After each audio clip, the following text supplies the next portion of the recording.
Shalom sahabat Home Ministry dimanapun berada. Puji Tuhan, hari ini kita bersyukur kepada Tuhan sebab Tuhan Yesus baik bagi kita. Mari persiapkan seluruh hati dan pikiran kita untuk memuji dan menyembah Tuhan hari ini. Haleluya.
Benar Tuhan, seluruh bumi penuh dengan kemuliaan-Mu Tuhan.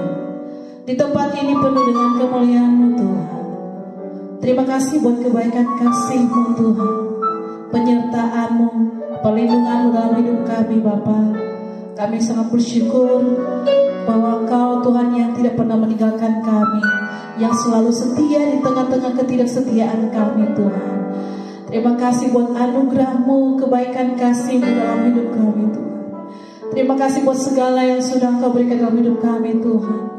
Mari Tuhan Engkau berkati seluruh hidup kami, hati dan pikiran kami, tubuh jiwa kami. Kami serahkan ke dalam tangan-Mu Tuhan Yesus.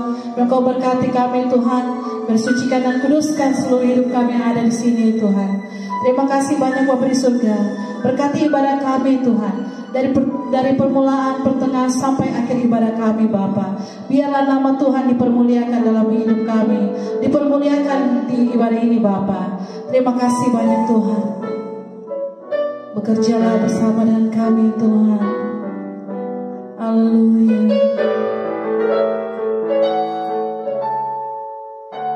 Penuhi hatiku dengan hadir-Mu.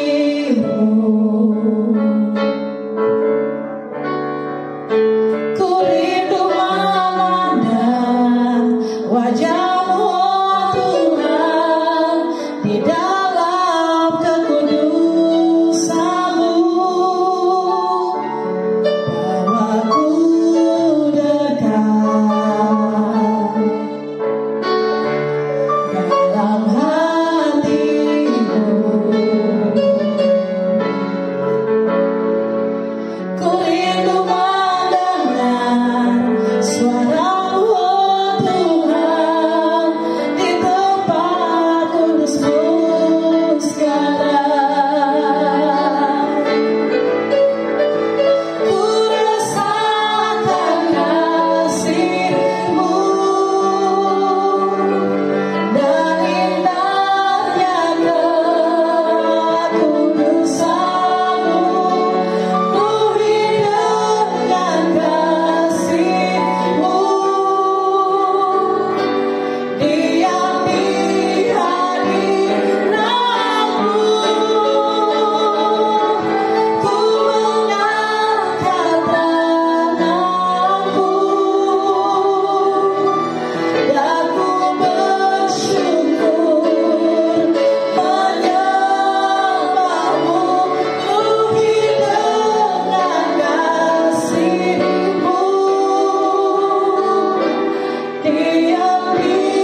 dengan hadirmu.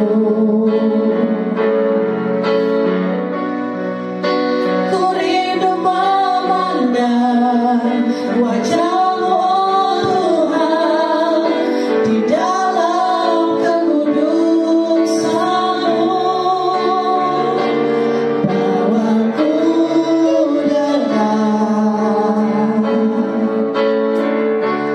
dalam hatimu. Ku rindu mendengar suaramu, oh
pengagungan dan syukur. Haleluya.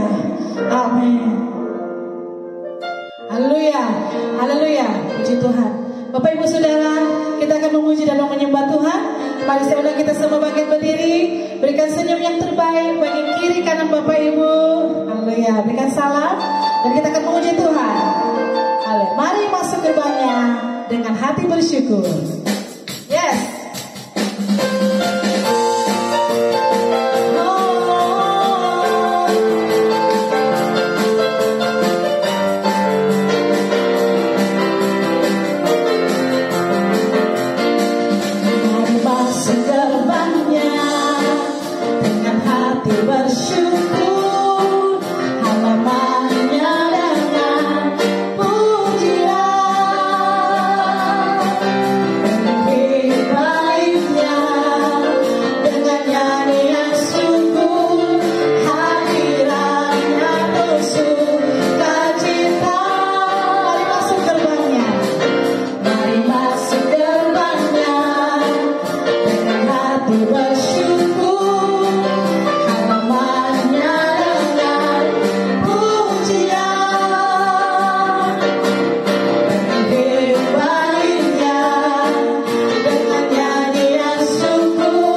Jemaat Tuhan dipersilakan duduk kembali. Kita akan masuk lebih dalam lagi untuk mendengarkan kebenaran firman Tuhan. Haleluya. Dengan apa kami balas setiap kebaikan-Mu Tuhan? Selain puji, syukur, sembah dan hormat kami kepada-Mu Bapa. Karena Engkau Tuhan yang setia dalam hidup kami.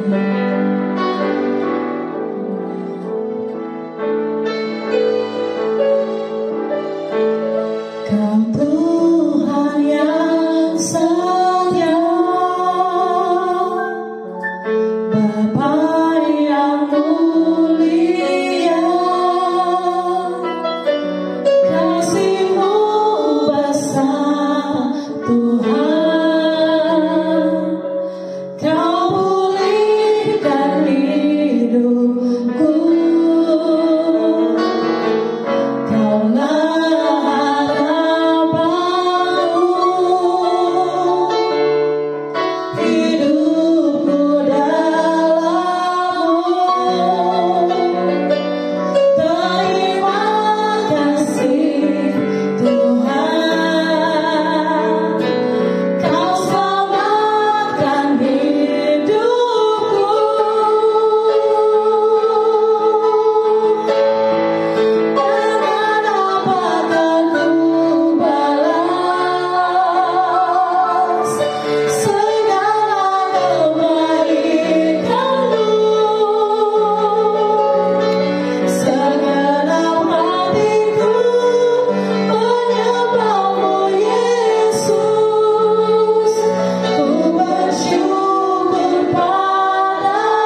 Shalom Sobat Home Ministry dimanapun Anda berada. Saat ini kita akan masuk dalam pemberitaan firman Tuhan.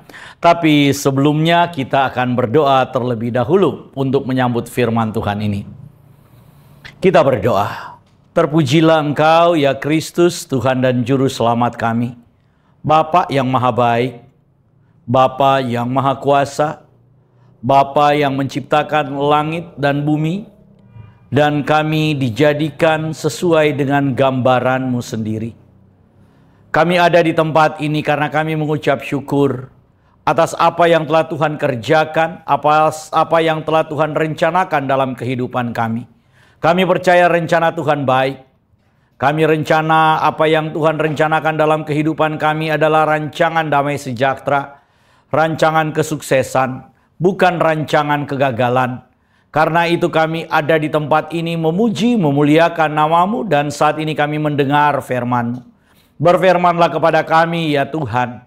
Karena kami tahu ketika firman-Mu diberitakan, kuasa firman-Mu sanggup untuk menjamah, menyembuhkan kami di dalam nama Tuhan Yesus. Kuasa firman-Mu sanggup untuk melepaskan kami di dalam nama Tuhan Yesus. Kuasa firman-Mu sanggup memberi kami jalan keluar. Dan firman-Mu kami percaya tidak akan pernah kembali dengan sia-sia. Firman-Mu tidak akan kembali dan gagal. Tapi firman-Mu akan mengerjakan apa yang diperintahkan kepadanya. Dan dia pasti berhasil. Oleh karena itu, kami terima firman-Mu.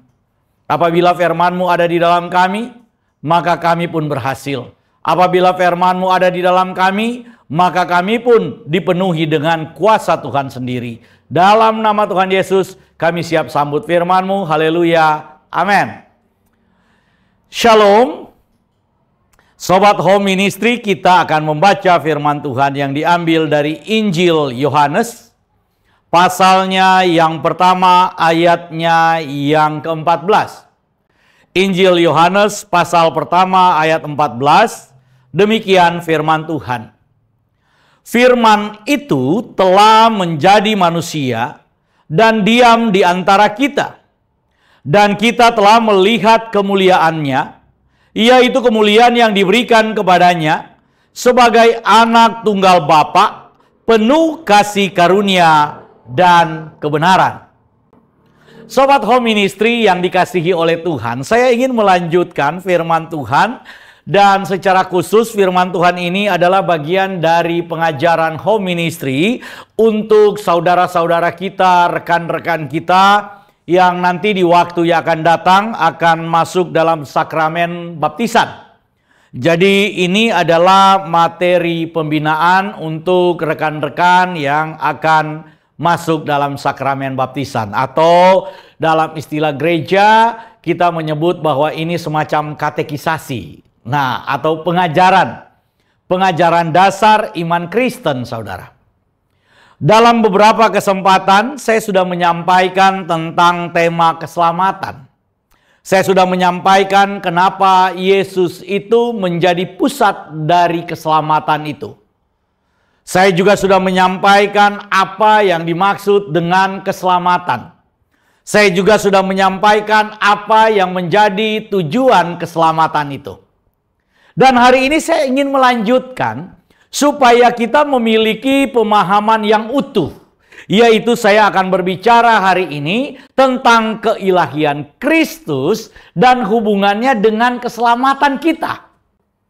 Karena saudara, akhir-akhir ini ada yang mengajarkan bahwa Yesus itu hanya manusia biasa. Yesus itu hanya diberikan firman. Jadi dalam pengajaran yang sekarang sedang heboh-hebohnya, mengajarkan bahwa firman itu nggak menjadi manusia. Firman itu nggak menjadi Yesus. Dulunya Yesus itu tidak memiliki firman. Kira-kira itulah pemahaman yang coba diajarkan.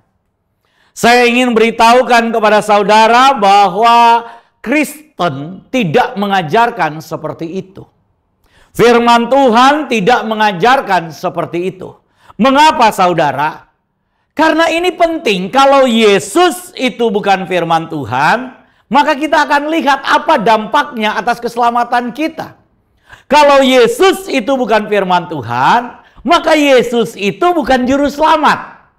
Loh, kok bisa, Pak? Nanti kita akan lihat. Jadi kalau ada yang berkata bahwa Yesus itu bukan juru selamat, pasti dia akan berkata Yesus itu bukan firman Tuhan.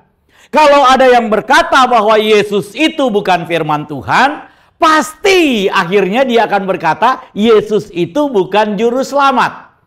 Kenapa? Karena memang korelasinya jelas, saudara. Oleh karena itu mari kita perhatikan firman Tuhan ini.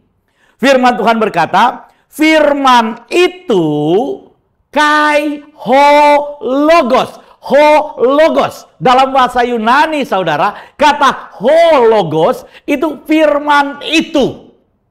Menunjuk kepada firman yang spesifik.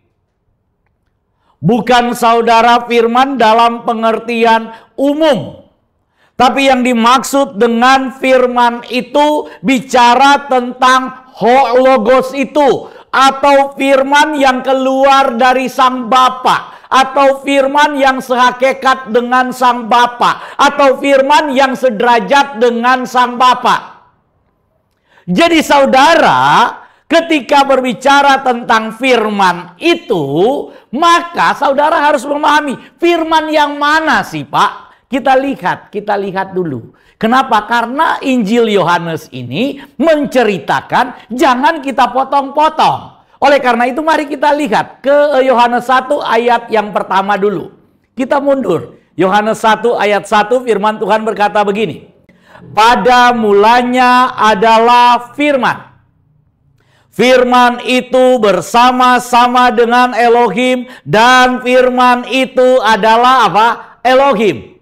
Jadi saudara, yang dimaksud Yohanes 1 ayat 14 dengan ho logos itu, dengan firman itu adalah firman yang sudah dijelaskan oleh Yohanes dalam ayatnya yang pertama, bahwa pada mulanya adalah firman, saudara.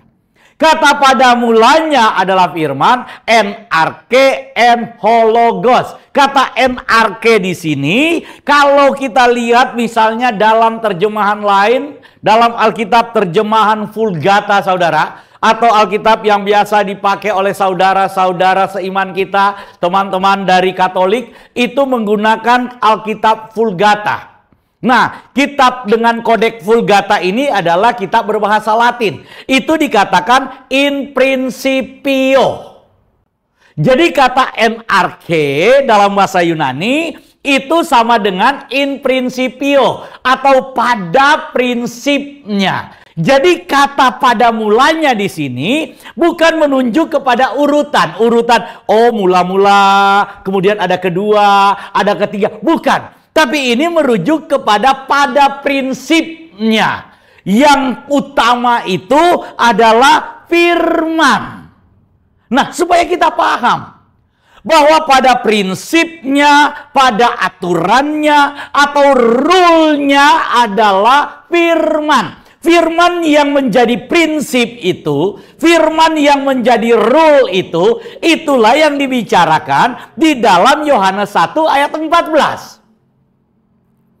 Jadi saya menjelaskan ini dulu supaya kita itu mengerti dengan jelas apa sebenarnya yang sedang kita bicarakan, apa sebenarnya yang sedang disampaikan oleh firman Tuhan, supaya kita itu nggak salah paham di dalam memahami firman Tuhan. Jadi firman yang menjadi prinsip itu, firman yang menjadi aturan itu, pada ayat yang ke-14 dikatakan sudah menjadi manusia. Mari kita lihat ayat 14 dikatakan bahwa firman itu telah menjadi apa? Manusia. Jadi saudara, firman yang adalah prinsip itu, firman yang menjadi dasar aturan itu, firman yang menjadi rule itu, firman yang menjadi hukum utama itu, firman Tuhan berkata telah menjadi apa? Manusia. Jadi firman yang menjadi hukum, firman yang menjadi aturan, firman yang menjadi prinsip utama itu, dia telah menjadi apa? Manusia. Bukan lagi kitab, bukan lagi sekedar kata-kata, tetapi dia itu sudah mengambil rupa daging. Atau sudah mengambil, kalau dalam bahasa Rasul Yohanes dikatakan bahwa firman itu melakukan apa yang disebut dengan kenosis. Jadi firman itu kalau saya ingin bahasakan telah menjadi manusia, dia telah mengambil rupa. Ini bahasa Rasul Yohanes. Mengambil rupa sebagai manusia. Sama seperti kita. Bukan cuma sebagai manusia, kata Rasul Yohanes. Tapi dia juga sudah merendahkan dirinya serendah-rendahnya sampai mati di atas kayu salib.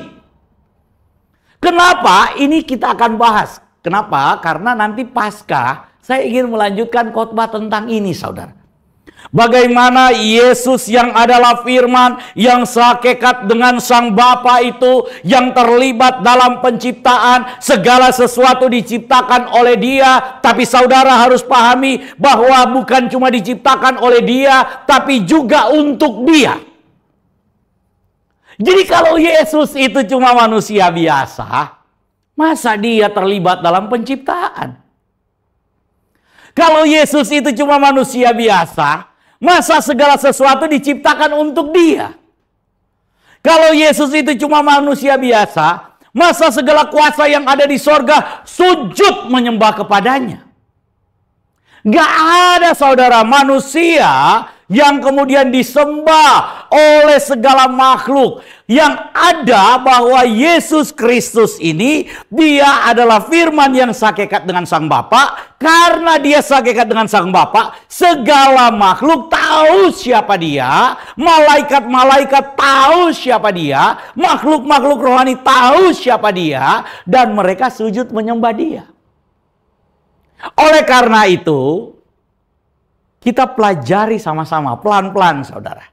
Saya ingin menyampaikan ini secara pelan-pelan, supaya kita pelan-pelan bisa memahami. Apalagi teman-teman yang mau dibaptis. Saudara, kalau kita bicara bahwa Yesus itu sehakikat dengan Elohim, Yesus itu adalah firman Elohim, itu bukan tanpa dasar. Ada yang berkata begini, kalau Yesus itu adalah Elohim, kok dia bisa kemudian berdoa ketika dia disalib, Eloi, Eloi, lama sabachthani? Atau Elohimku, Elohimku, mengapa engkau tinggalkan aku? Kok Tuhan berdoa kepada Tuhan? Bagaimana kita menjawab ini? Tenang, saudara. Tenang. Firman Tuhan menjelaskan tuntas. Tapi untuk masalah ini kita akan bahas waktu Paskah. Ya. Nanti di khotbah Paskah di bulan April ya Pastor Doni. Bulan April kita akan membicarakan tentang ini. Itu nanti. Saya ingin kembali lagi, saudara, di sini. Jadi saudara, kalau sekarang ada pemikiran, wah, jadi bagaimana? Eloi, Eloi, lama sabachthani. Tuhan berdoa kepada Tuhan, bagaimana menjawabnya? Tenang, tenang, sabar. Kenapa? Karena kita sekarang lagi fokus untuk bicara Yesus sebagai Sang Firman, keilahian Yesus, dan hubungannya dengan keselamatan kita. Jadi saudara, kita sekarang harus melihat bahwa Yesus sebagai firman yang adalah prinsip itu, yang adalah aturan itu, yang adalah yang utama itu, telah menjadi manusia. Selanjutnya dikatakan, dan diam di antara kita. Dan kita telah melihat kemuliaannya. Perhatikan baik-baik, saudara. Ketika Yesus menjadi manusia, firman Tuhan berkata, diam di antara kita. Mengapa Rasul Yohanes harus menekankan kata diam di antara kita? Karena firman itu biasanya diam di dalam hadirat Tuhan.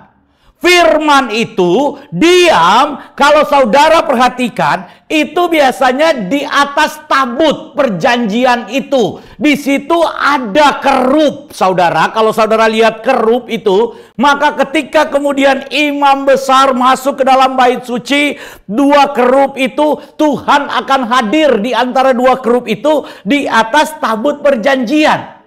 Nah, hadirat Tuhan di atas tabut perjanjian itu biasa disebut dengan Shekinah Glory. Sekarang, firman itu, hadirat Tuhan itu, bukan lagi hadir di atas kerup itu, di dalam tabut perjanjian itu, di dalam bait suci itu, tetapi firman Tuhan itu telah diam di antara kita.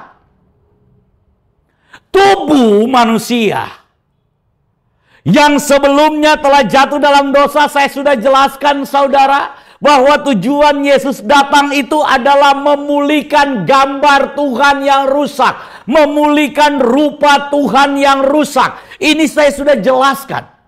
Nah, saya ingin melanjutkan sekarang, bahwa tubuh yang sebelumnya kita baca di dalam Kejadian pasal 6 ayat 3, di mana firman Tuhan berkata, Rohku tidak akan lagi tinggal di situ karena manusia itu telah ada menjadi daging. Karena dia menjadi daging, maka Rohku tidak akan menetap lagi dalam tubuh manusia itu. Karena itu umur manusia 120 tahun. Kita sudah membahas ini.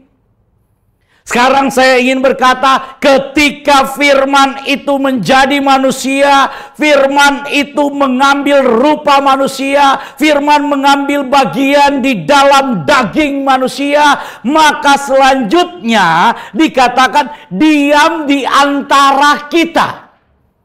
Disinilah pemulihan itu terjadi. Yang sebelumnya roh Tuhan itu tidak bisa tinggal di dalam daging. Ketika firman itu tinggal di dalam daging, ini adalah sebuah pemulihan Tuhan. Ini adalah puncak karya Tuhan. Untuk apa? Untuk memulihkan tubuh manusia, mengembalikan tubuh manusia sebagai tempat kediamannya Tuhan.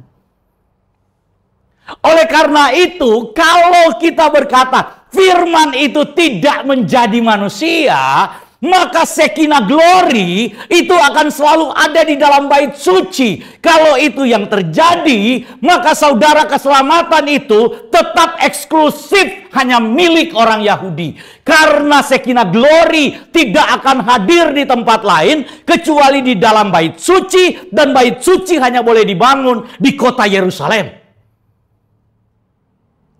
Jadi kalau kita berkata firman itu tidak menjadi manusia, itu sama juga kita sedang berkata bahwa firman itu hanya ada dan hadir dalam tabut perjanjian. Dan tabut perjanjian itu hanya boleh ditempatkan di dalam bait suci. Dan bait suci itu tidak boleh ada di tempat lain kecuali di Yerusalem. Jadi saudara, ketika kita berkata bahwa firman itu tidak menjadi manusia, maka saudara sedang melakukan mutilasi. Mutilasi terhadap hadirat Tuhan. Mutilasi terhadap ayat-ayat firman Tuhan yang lain yang berkata bahwa tubuhmu adalah bait Roh Kudus, bahwa tubuhmu adalah bait Elohim, bahwa tubuhmu adalah bait suci. Bagaimana tubuh kita bisa menjadi bait suci? Yaitu karena firman itu telah mengambil tubuh manusia dan diam di dalam tubuh manusia, sehingga kita mendapat bagian di dalam karya Kristus itu. Oleh karena itu hati-hati saudara. Kalau kita mengajarkan bahwa firman itu tidak menjadi manusia, maka kita sedang berkata bahwa tubuh kita ini bukan bait Roh Kudus. Maka kita sedang berkata bahwa Shekinah glory itu tidak akan hadir di dalam hidup orang percaya. Orang percaya tidak akan bertemu dengan Shekinah glory. Kenapa? Karena Shekinah glory itu cuma ada di dalam bait suci. Cuma ada di atas tabut perjanjian. Tetapi Kristus telah datang. Karena itu Yohanes berkata, diam di antara apa? Kita. Dan kita telah melihat apa? Kemuliaannya. Inilah Shekinah glory.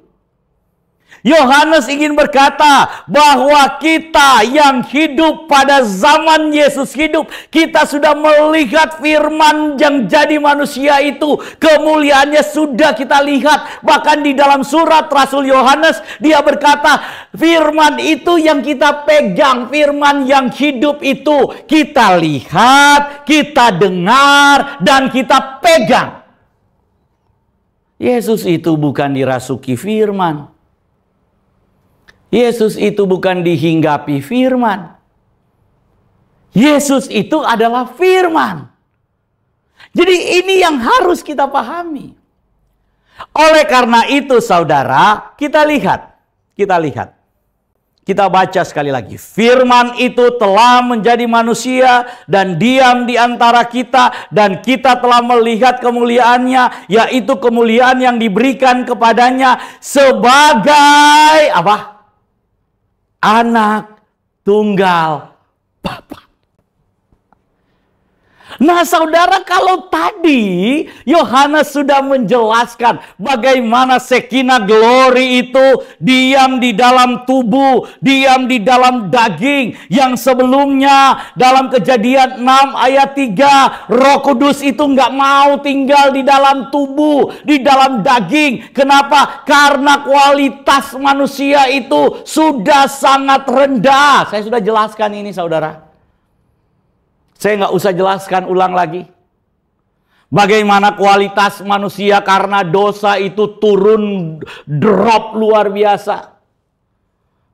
Saya sudah jelaskan itu. Tapi firman Tuhan kali ini memberitahukan bahwa untuk memulihkan tubuh kita ini yang gak layak, maka firman itu diam di dalam tubuh kita supaya apa? Supaya kita mendapat bagian di dalam kekekalannya. Dia mengambil bagian di dalam kefanaan kita supaya kita mendapat bagian di dalam kekekalannya. Itu yang dikatakan oleh firman Tuhan. Oleh karena itu saudara, selanjutnya dikatakan bahwa kita telah melihat kemuliaannya, yaitu kemuliaan yang diberikan kepadanya sebagai anak tunggal Bapa. Yang kedua yang akan saya sampaikan hari ini adalah Yesus itu dikatakan anak tunggal. Monogenes. Jadi kalau kita berbicara tentang Yesus sebagai anak Elohim, ini berbeda dengan anak Elohim yang diceritakan oleh Ayub. Dalam kitab Ayub kan pernah dijelaskan Ayub 1 bahwa ketika anak-anak Elohim itu datang gitu ya. Kemudian dengan konyol ada yang menerjemahkan bahwa anak Elohim yang ada dalam kitab Ayub sama dengan anak Elohim yang dimaksud statusnya Yesus. Jelas berbeda. Malaikat-malaikat disebut anak Elohim, berbeda dengan Yesus disebut anak Elohim. Yesus disebut anak Elohim konteksnya sebagai anak tunggal Bapa, monogenes. Saudara bukan dibilang anak sulung, tapi anak tunggal. Perhatikan baik-baik. Yesus itu adalah anak tunggal Bapa. Artinya hanya Yesus satu-satunya yang satu genetik, yang satu DNA dengan Bapa. Saudara dan saya disebut juga anak Elohim. Kita adalah anak-anak Elohim. Betul saudara, Israel juga disebut anak Elohim. Itu juga betul. Tetapi beda statusnya dengan sebutan Yesus sebagai anak Elohim. Saudara dan saya disebut anak Elohim karena kita diadopsi. Dalam istilah lain disebut kita dicangkokkan menjadi anak. Yohanes 1 ayat 12 dibilang kita diangkat menjadi anak. Anak angkat saudara dan saya. Kenapa kita disebut anak angkat? Nanti kita akan pelajari di sini. Kok kita bisa diangkat menjadi anak? Status kita sebagai anak itu apa bedanya dengan status Yesus sebagai anak? Jelas beda. Malaikat-malaikat disebut anak. Apa hubungannya statusnya dengan Yesus? Jelas beda saudara. Yesus disebut anak, hubungannya adalah anak tunggal, monogenes. Monogenes itu artinya satu gen. Genetik, satu-satunya gen dari Bapa. Satu-satunya DNA dari Bapa. Yaitu siapa? Yesus. Karena itu dia disebut anak tunggal. Karena begitu besar kasih Elohim akan dunia ini. Sehingga ia telah mengaruniakan siapa? Anaknya yang tunggal. Ini kita paham dulu. Jadi kalau kita bicara tentang anak, maka kita harus melihat Yesus itu sebagai anak tunggal Bapa. Sebagai monogenes theos. Lalu apa Pak hubungannya dengan keselamatan kita? Saudara, saya sudah menjelaskan bahwa Yesus itu adalah gambar Tuhan yang tidak kelihatan. Kolose 1 ayat yang ke-15. Saya sudah jelaskan ini dalam kesempatan-kesempatan sebelumnya. Minggu-minggu sebelumnya kemarin. Sekarang saya ingin lanjutkan tentang anak tunggal ini saudara. Karena ini penting. Yesus pernah berfirman di dalam Injil Yohanes pasal yang ketiga ayat yang ke-6. Apa yang dilahirkan dari daging adalah daging. Dan apa yang dilahirkan dari roh, roh besar di sini ya, adalah roh. Saudara perhatikan. Apa yang dilahirkan dari daging adalah daging. Dan apa yang dilahirkan dari roh adalah apa? Roh. Kemudian Nikodemus. Karena Yesus pada saat itu sedang berdiskusi dengan Nikodemus. Dia kemudian menjawab kepada Yesus, bagaimana mungkin hal itu terjadi? Masa katanya kita ini yang sudah dewasa, kita yang sudah tua, harus kembali lagi masuk ke rahim ibu kita, kemudian dilahirkan kembali? Yesus tegur Nikodemus. Ayat yang ke-10 Yohanes pasal 3. Jawab Yesus, engkau adalah pengajar Israel dan engkau tidak mengerti hal-hal itu. Aku berkata kepadamu, sesungguhnya kami berkata-kata tentang apa yang kamu ketahui dan kami bersaksi tentang apa yang kami lihat. Tetapi kamu tidak menerima kesaksian kami. Kamu tidak percaya. Waktu aku berkata-kata dengan kamu tentang hal-hal duniawi, bagaimana kamu akan percaya kalau aku berkata-kata dengan kamu tentang hal-hal apa? Surgawi. Nah saudara, ini penting untuk kita pahami. Tuhan Yesus kemudian menegaskan, kalau kemudian saudara tidak mampu mengerti hal-hal yang dibicarakan oleh Tuhan Yesus terkait hal-hal duniawi, bagaimana mungkin saudara bisa menangkap makna ketika Yesus bicara tentang hal-hal sorgawi? Loh, apa hubungannya Pak? Tuhan Yesus kan bicara tadi, apa yang dilahirkan dari daging adalah apa? Daging. Ini adalah hal duniawi, saudara. Dan apa yang dilahirkan dari roh adalah apa? Roh. Ini adalah hal-hal sorgawi. Di mana duniawinya, di mana sorgawinya? Mari kita lihat, saudara. Saya akan baca buat saudara 1 Korintus pasal yang ke-15 ayat yang ke-45. Perhatikan baik-baik ayat yang ke-45. Mulai ayat 45 saya baca. Seperti ada tertulis, manusia pertama Adam menjadi makhluk yang hidup, tetapi Adam yang akhir menjadi roh yang menghidupkan. Jadi saudara, ketika Yesus tadi berkata, barang siapa yang dilahirkan dari daging adalah daging, yang Yesus maksud adalah bahwa barang siapa yang lahir dari daging Adam, maka dia tetap hanya kualitasnya daging. Dia hanyalah tetap menjadi manusia daging. Dia hanya tetaplah menjadi manusia jasmani. Tapi barang siapa yang dilahirkan dari roh adalah apa? Roh. Dalam 1 Korintus 15 ayat 45 ini bilang, Adam yang akhir menjadi apa? Roh yang menghidupkan. Oleh karena itu mari kita lihat ayat 46. Saya baca dulu. Tetapi yang mula-mula datang bukanlah yang rohani. Nah, saudara perhatikan.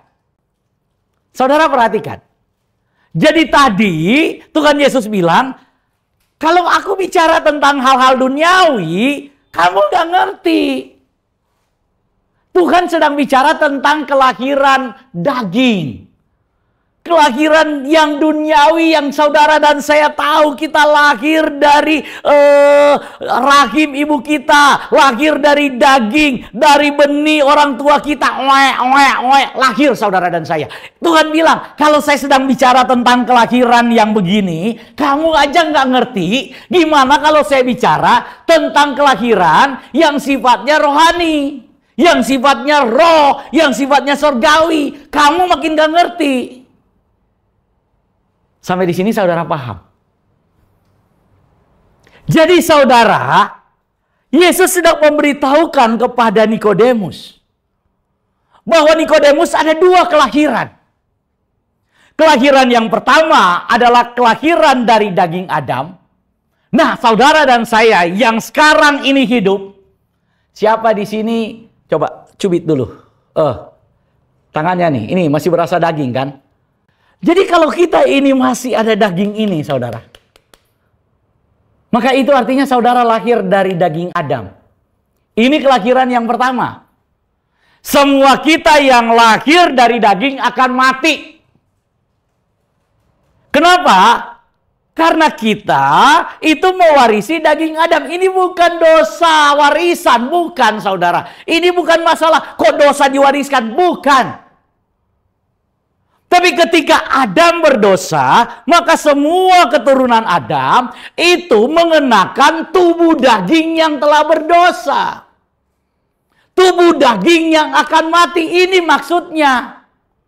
Bukan kemudian dosa nenek moyang diwariskan kepadamu, dosa bapakmu diwariskan kepadamu. Bukan ini yang kita bicarakan. Tapi yang kita bicarakan, akibat dari dosa Adam itu membuat Adam tubuhnya ini mati. Karena firman Tuhan bilang, barang siapa yang makan buah itu, pastilah hari ini dia mati.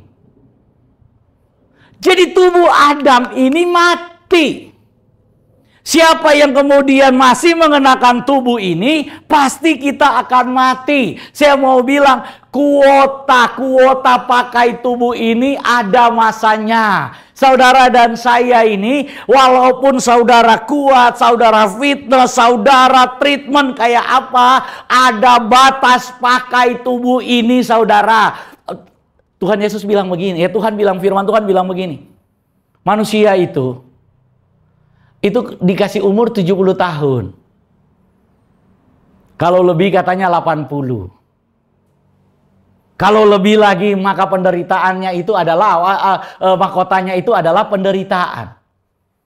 Kita nggak bisa terus-terusan ada di dalam tubuh yang kuat. Tubuh kita ini akan merosot. Dan ada waktunya saudara dan saya dan semua yang lahir dari daging Adam, mengenakan daging Adam, kita ini akan menanggalkan tubuh kita ini alias koid. Ada waktunya kita akan tinggalkan tubuh kita ini alias mati. Tetapi firman Tuhan bilang, Adam yang akhir itu adalah Yesus Kristus. Dia menjadi roh yang menghidupkan. Tuhan Yesus bilang bahwa akulah kebangkitan dan hidup. Barang siapa yang percaya kepadaku, dia akan hidup walaupun sudah mati. Siapa yang dilahirkan dari daging adalah daging dan pasti akan mati, akan menanggalkan daging ini. Tapi siapa yang dilahirkan oleh roh, yaitu lahir karena percaya kepada Yesus, dia akan hidup walaupun dia sudah mati. Inilah keselamatan, saudara. Keselamatan itu saudara harus pahami adalah hidup. Jadi kalau kita bicara tentang Yesus sebagai juru selamat, Yesus itu sebagai juru hidup. Yesus yang memberi engkau hidup. Yesus yang memberi engkau kekuatan. Yesus memberi kehidupan. Kehidupan yang tidak bisa disentuh oleh kematian. Oleh karena itu, setiap anak-anak Tuhan yang percaya kepada Yesus, mari katakan saat ini, dalam keluargaku ada hidup. Katakan, dalam pekerjaanku ada apa? Hidup. Katakan, dalam bisnisku ada hidup. Katakan, dalam tubuhku ada hidup. Karena dalam Yesus adalah hidup. Semua yang ada di dalam Yesus, Tuhan Yesus bilang, dia hidup walaupun sudah mati. Walaupun engkau menanggalkan tubuh ini akan mati. Tetapi kalau saudara dilahirkan di dalam Yesus, saudara nanti dibaptis di dalam nama Yesus Kristus Tuhan kita. Maka di dalam Yesus ada hidup. Oleh karena itu, saudara, ketika kita dibaptis, saudara dan saya, ketika dibaptis itu artinya kita dikuburkan. Sama seperti Yesus dikuburkan. Kita dikuburkan dalam kematian Yesus. Tubuh kita ini terhisap dalam kematian Yesus. Inilah penebusan itu, saudara. Tubuh saudara ditebus melalui apa? Kematian Yesus. Yesus mati untuk menebus saudara dan saya satu kali untuk selama-lamanya. Karena kita sudah ditebus dalam kematian Yesus, maka ketika Yesus bangkit, kita ikut dibangkitkan dalam kebangkitan Yesus. Kita diberi kehidupan yang kekal. Kita diberi tubuh surgawi. Ini luar biasanya. Karena itu mari kita lihat ayat 47. Perhatikan. Manusia pertama berasal dari debu tanah. Manusia pertama tadi siapa? Adam, nenek moyang kita. Ya, jadi nenek moyangku orang pelaut. Oh bukan. Adam, nenek moyang kita. Manusia pertama Adam itu berasal dari debu tanah dan bersifat jasmani. Manusia kedua itu, yaitu Yesus Kristus itu berasal dari sorga. Jadi saudara, hanya ada dua jenis manusia. Yang pertama manusia jasmani, yang kedua manusia apa? Sorgawi. Manusia jasmani itu berasal dari debu tanah. Manusia sorgawi berasal dari sorga. Manusia jasmani namanya Adam. Manusia sorgawi namanya siapa? Yesus. Oleh karena itu, saudara, karena Yesus itu adalah manusia sorgawi, maka Yesus itu DNA-nya DNA sorga.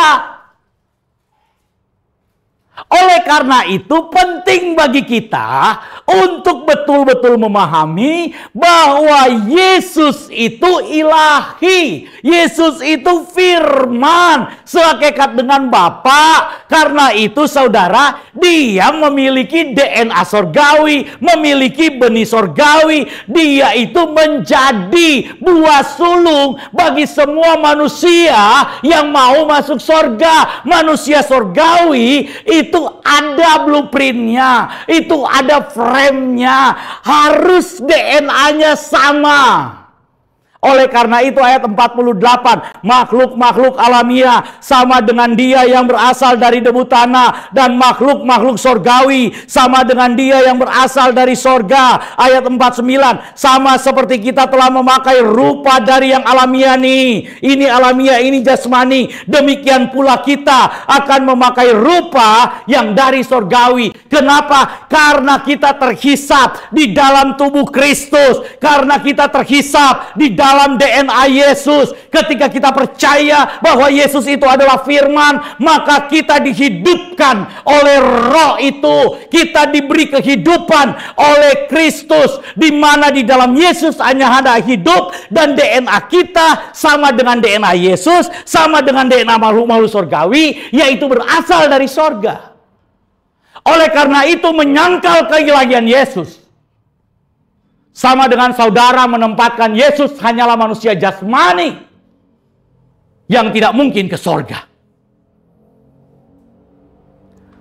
Karena kalau dia bukan manusia sorgawi, gak mungkin dia bisa ke sorga, saudara, dengan tubuh jasmani. Firman Tuhan jelas sekali. Ada dua jenis manusia. Manusia jasmani, manusia sorgawi. Manusia jasmani dari debu tanah.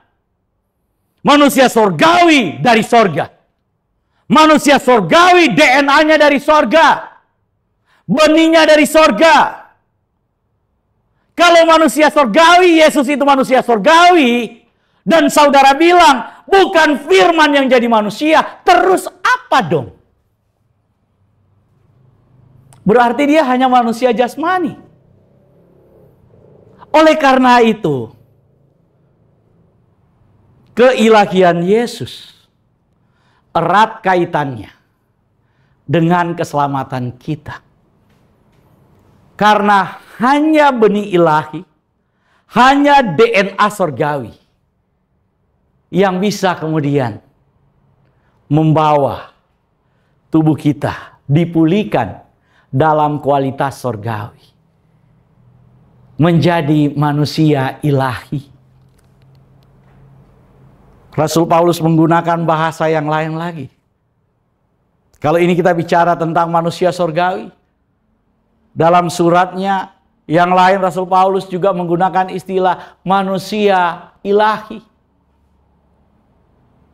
Ada manusia duniawi, ada manusia ilahi. Ada manusia jasmani, ada manusia sorgawi. Oleh karena itu saudara, hati-hati. Kita harus yakin, kita harus percaya bahwa Yesus itu adalah firman yang menjadi manusia. Yesus itu sehakikat dengan Elohim, sehakikat dengan Bapa, sederajat dengan Bapa, karena dia adalah firman Bapa itu sendiri. Karena dia adalah firman Bapa itu. Dia adalah sehakikat dengan Bapa. Maka dia adalah manusia sorgawi yang memiliki DNA sorgawi. Karena dia memiliki DNA sorgawi, maka dia memiliki tubuh sorgawi. Tubuh sorgawi Kristus itulah yang akan kita kenakan.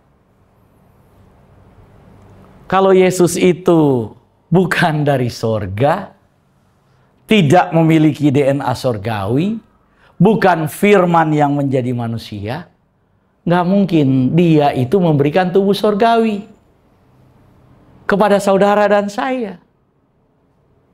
Jangankan memberikan tubuh sorgawi, tubuhnya aja tubuh jasmani, kalau dia bukan firman yang jadi manusia. Oleh karena itu, kembali kepada ayat yang kita baca. Firman Tuhan jelas. Gak usah saudara dengar pengajaran-pengajaran yang mengatakan bahwa Yesus itu bukan firman. itu pengajaran sesat. Karena kalau saudara mengikuti pengajaran itu, maka keselamatan tidak akan pernah saudara terima. Karena nggak ada manusia jasmani yang bisa menyelamatkan manusia. Hanya manusia surgawi yang bisa memberi tubuh surgawi kepada manusia jasmani. Darah dan daging tidak akan pernah mewarisi kerajaan surga. Karena itu mari kita perteguh iman kita. Buat saudara-saudara yang akan dibaptis, percaya bahwa Yesus juru selamatku. Satu-satunya. Yesus bukan calo yang teriak-teriak, mari, mari, mari ke surga. Enggak. Yesus itu adalah firman itu sendiri. Dia berkata, akulah kebangkitan dan hidup. Barang siapa percaya kepadaku, dia akan hidup. Walaupun sudah apa? Mati. Akulah jalan kebenaran dan hidup. Tidak seorang pun yang sampai kepada Bapa kalau tidak melalui apa? Aku. Yesus berkata, akulah pintu. Akulah roti yang turun dari sorga. Barang siapa yang memakan roti ini, dia akan hidup selama-lamanya. Dan aku akan membangkitkan dia pada akhir zaman. Oleh karena itu percaya.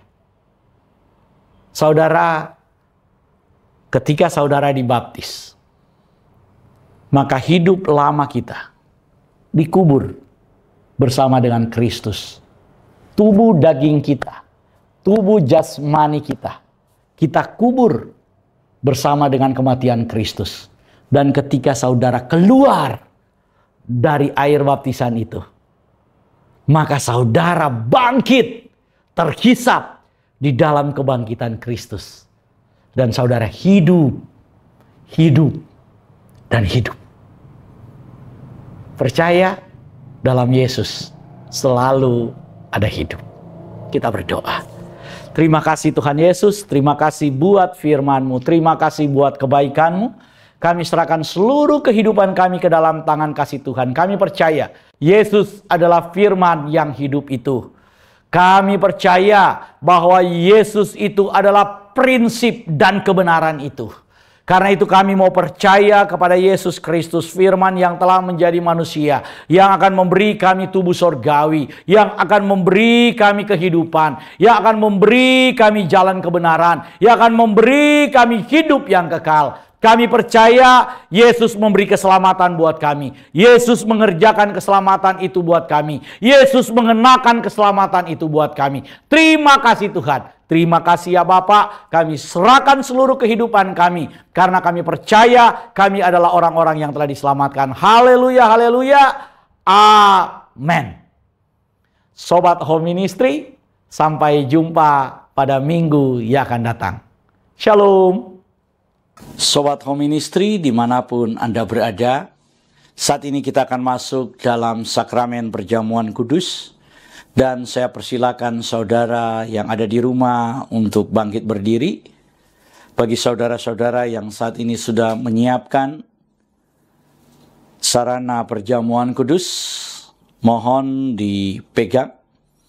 Dan kita akan doakan sama-sama. Di dalam nama Tuhan Yesus saat ini kami mengangkat roti dan anggur ini.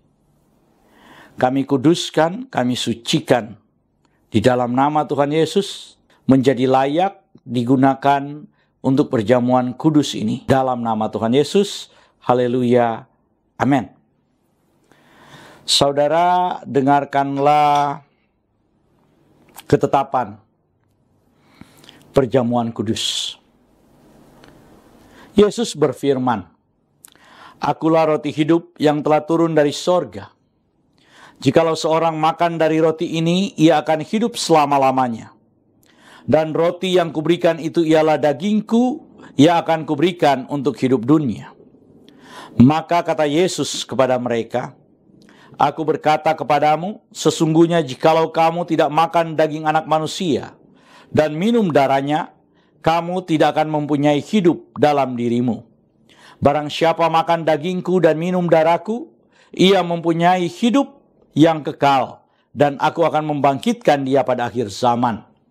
Sebab dagingku adalah benar-benar makanan, dan darahku adalah benar-benar minuman. Barang siapa makan dagingku dan minum darahku, ia tinggal di dalam aku dan aku di dalam dia.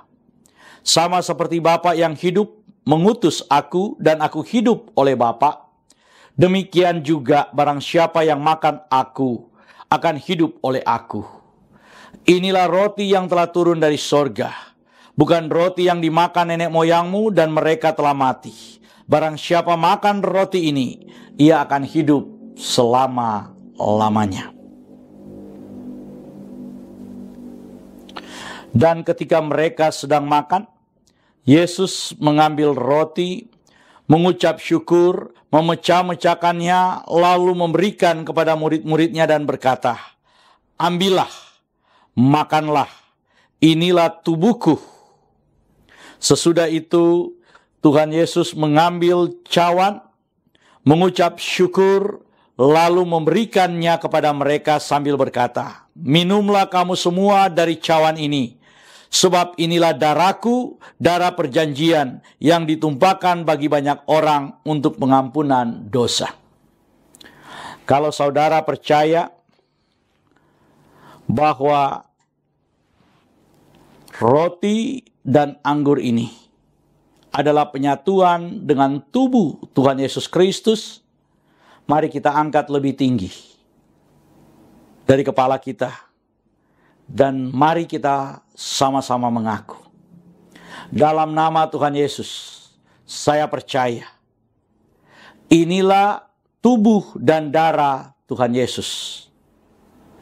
Kalau saya makan tubuh Tuhan Yesus Kristus dan minum darah Tuhan Yesus, maka saya percaya semua dosa-dosa saya telah diampuni oleh Tuhan. Saya percaya kalau saya makan tubuh Tuhan Yesus dan minum darah Tuhan Yesus, maka semua kutuk telah dipatahkan. Saya percaya, kalau saya makan tubuh dan minum darah Tuhan Yesus, maka semua sakit penyakit saya telah disembuhkan. Saya percaya, kalau saya makan tubuh Tuhan Yesus dan minum darah Tuhan Yesus, maka saya mendapat bagian dalam tubuh Kristus, dan saya akan diberi tubuh kemuliaan, dan Tuhan akan mengangkat saya ketika Tuhan Yesus datang di awan-awan yang permai untuk menyatu dan bertemu dengan Dia. Saya percaya inilah tubuh dan darah Tuhan Yesus Kristus. Kita angkat lebih dulu tubuh Tuhan Yesus Kristus dan kita berkata, inilah tubuh Tuhan Yesus Kristus dalam nama Tuhan Yesus. Kita minum darah Tuhan Yesus Kristus dan kita berkata dalam nama Tuhan Yesus Kristus.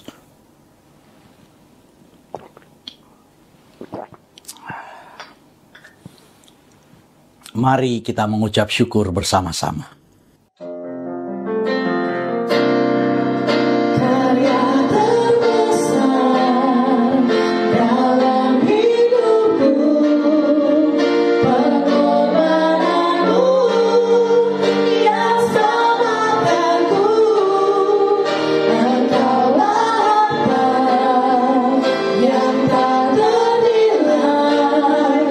Yang ku miliki, dan ku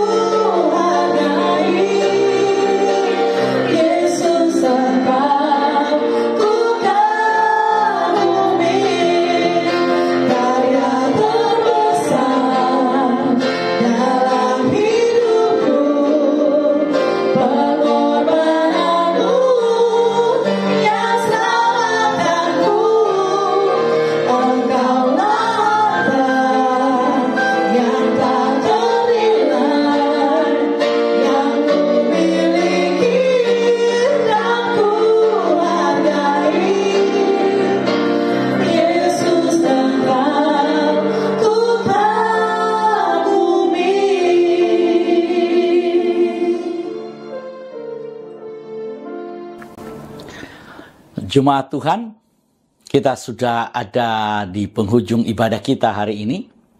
Sebelum kita masuk dalam doa berkat, kami ingin memberitahukan bahwa Home Ministry terus melayani jemaat Tuhan.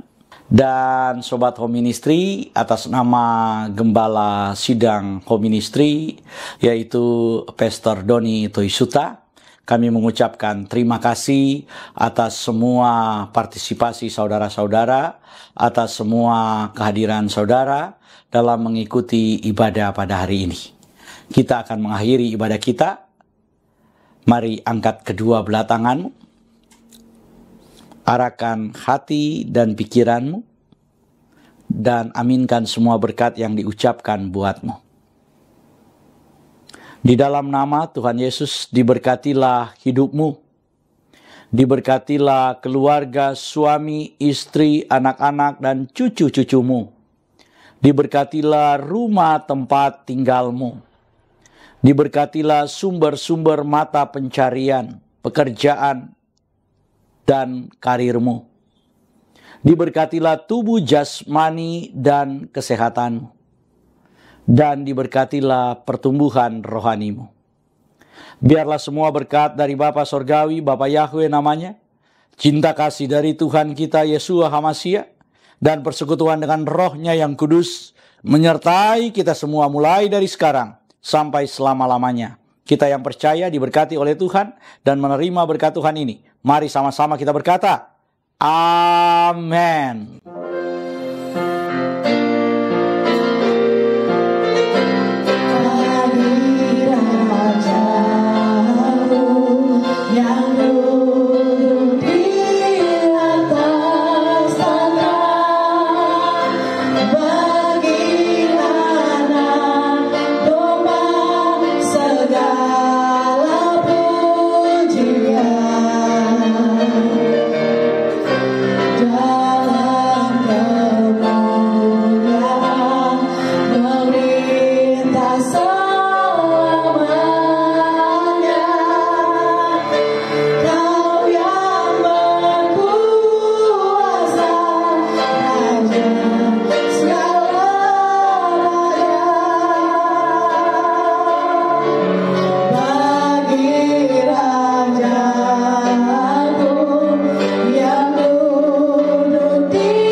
Selamat hari Minggu dan Tuhan Yesus memberkati kita semua. Shalom.